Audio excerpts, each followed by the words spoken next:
award is the Newsmaker of the Year award. It is the penultimate category to be announced this evening.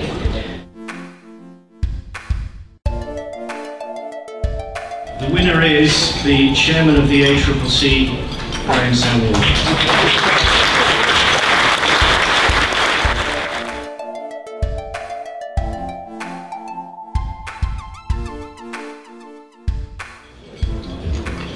Well, Sam was right in saying this is not a popularity contest. In fact, when I arrived here this evening, Sam Collier had a strange look on his face. He said, "What's the trouble?" He said, "Look, I've been trying to do the table placings."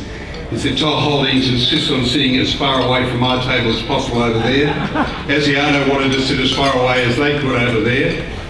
Qantas," he said, he insisted on sitting as far away as they could over there. And he said Chris Corrigan said if he's going to come back to Australia for this award, he'd only would sit in a separate room.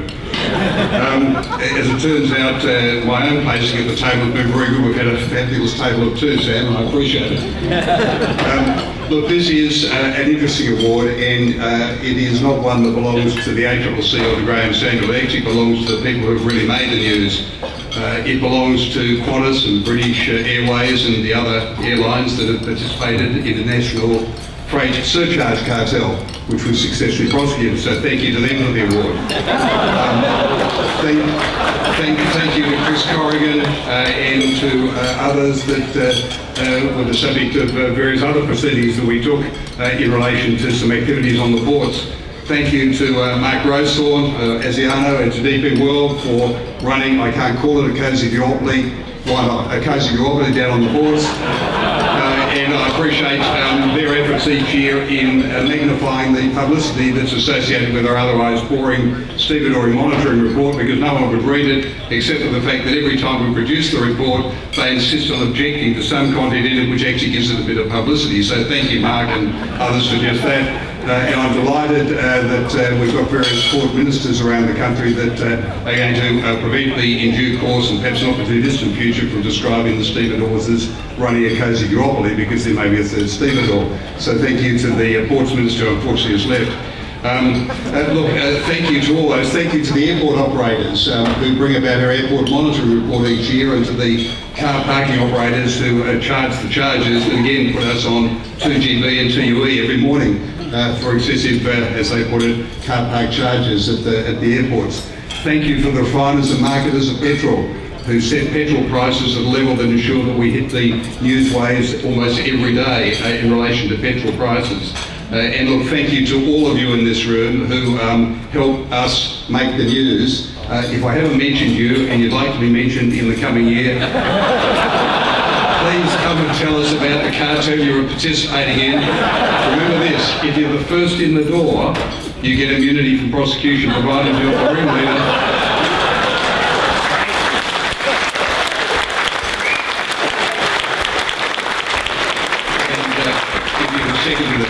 Prosecution. Can I just finish on a serious note though, just to mention one thing to you. I returned from New York just 3 weeks ago, and I spent over there 2 or 3 days with some fellow competition regulators from throughout the world, the United Kingdom, the European Union, various areas in Europe and South America and the United States, and about 300 business people and lawyers and economists from throughout the world.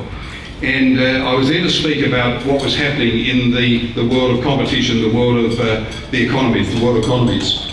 And I was there as a panel of about 8 people from those various jurisdictions I mentioned, and they were all doom and gloom, and about the recessions and about the unemployment and the like. And then the Master of Ceremonies at the session at which I was speaking, he said, "Well, now here's Graeme Samuel," he says, "he's from the other end of the world."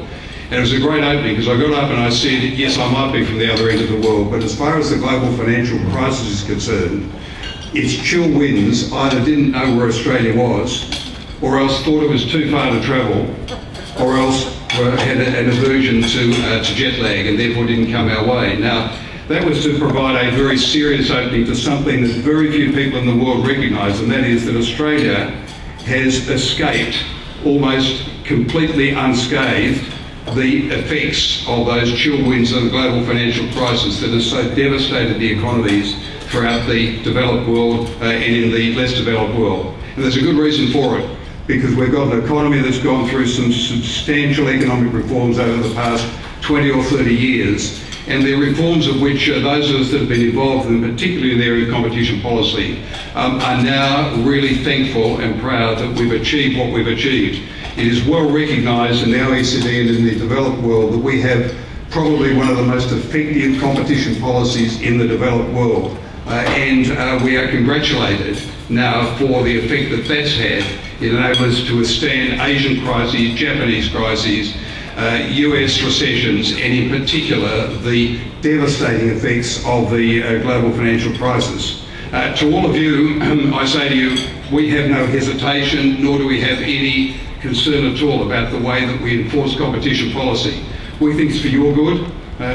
Mark and some others may not necessarily agree at all times, but that doesn't matter. But we do think it is for your good. We think it's for the good of you as suppliers, as customers, as users of services, as suppliers of services, and in particular, as you all are, as we all are, as consumers in the Australian economy. Our interest is in trying to secure a flexible economy that serves all 22 million Australians. If you can help us do that, then thank you very much indeed.